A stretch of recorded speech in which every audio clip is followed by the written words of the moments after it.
আপুনি যেতিয়া বিদ্যালয় মহাবিদ্যালয় কোম্পানী অথবা অইন কৰবালৈ নতুনকৈ যায় নিজক বা আনক চিনাকি কৰোৱাটো অপৰিহাৰ্য হৈ পৰে আপুনি নিজক বা আনক কেনেদৰে চিনাকি কৰোৱাইছে তাৰ ওপৰতে আলোচনাৰ প্ৰক্ৰিয়াটো কিমান উচ্চ বা নিম্ন পৰ্যায়ৰ হ'ব পাৰে সেয়া গুৰুত্বপূৰ্ণভাৱে নিৰ্ধাৰিত হয় সঠিক আত্মবিশ্বাসেৰে ভালকৈ চিনাকি হোৱাৰ প্ৰক্ৰিয়াক যোগাত্মক প্ৰভাৱ বিস্তাৰৰ ক্ষেত্ৰত শক্তিশালী অস্ত্ৰ হিচাপে গণ্য কৰা হয় নমস্কাৰ ভিউয়াৰ্স মেনাৰ্ছ হিকু আহক দ্বিতীয় খণ্ডলৈ মই আপোনালোকক স্বাগতম জনালো আজিৰ এই ভিডিঅ'টোৰ জৰিয়তে কিছুমান বহুমূলীয়া কৌশল উল্লেখ কৰা হ'ল যিবোৰ আপুনি নিজকে বা আনক কাৰোবাৰ সৈতে চিনাকি কৰি দিয়াৰ সময়ত মনত ৰখা উচিত কিয়নো আপুনি প্ৰথম সাক্ষাততে মনত বহুৱা হাজ বা ফাৰ্ষ্ট ইমপ্ৰেছন সলনি কৰিবলৈ দ্বিতীয় সুযোগ নাপাবও পাৰে গতিকে পলম নকৰি আহক আমি ভিডিঅ'টোলৈ আগবাঢ়ি যাওঁ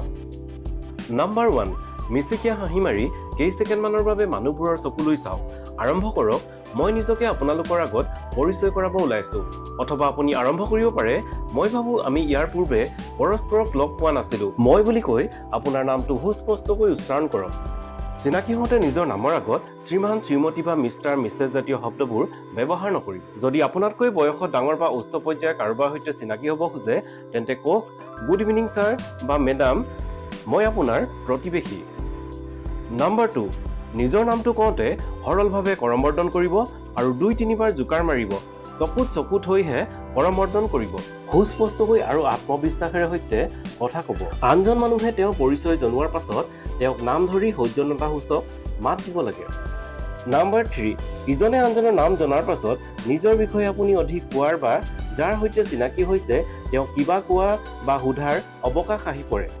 আপুনি চৌপাশৰ পৰিৱেশৰ ওপৰত ইতিবাচক মন্তব্য কিছুমান দি কথোপকথন আৰম্ভ কৰিব পাৰে যোগাত্মকভাৱে আলোচনা চলাই থাকক আৰু বিতৰ্কিত বিষয়সমূহ এৰাই চলক নাম্বাৰ 4 অনানুষ্ঠানিকভাৱে আপুনি ব্যক্তি এজনক আন মানুহৰ সৈতে চিনাকি কৰোৱাতে দুয়োৰে প্ৰথম নাম দুটা ব্যৱহাৰ কৰিব পাৰে উদাহৰণস্বৰূপে মনোজ তুমি বাৰু খুজবুক লগ পাইছানে তাই এগৰাকী নৃত্য প্ৰযোজক কিন্তু চিনাকি পৰ্ব যদি আনুষ্ঠানিক ধৰণৰ হয় তেনেহলে আপুনি চিনাকি কৰোৱাই দিয়া ব্যক্তিজনৰ মূল নাম আৰু উপাধি দুয়োটাই উল্লেখ কৰিব লাগিব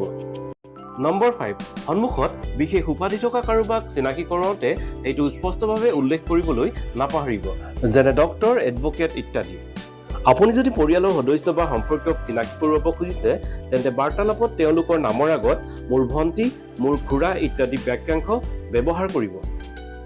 ভিউয়াৰ্স আজিৰ ভিডিঅ'টো ইমানেই আছিল ভিডিঅ'টো চাই কেনে পালে কমেন্ট বক্সত নিশ্চয় জনাব লগতে লাইক শ্বেয়াৰ আৰু চেনেলটো সাবস্ক্ৰাইব কৰিবলৈ নাপাহৰিব থ্যাংক ইউ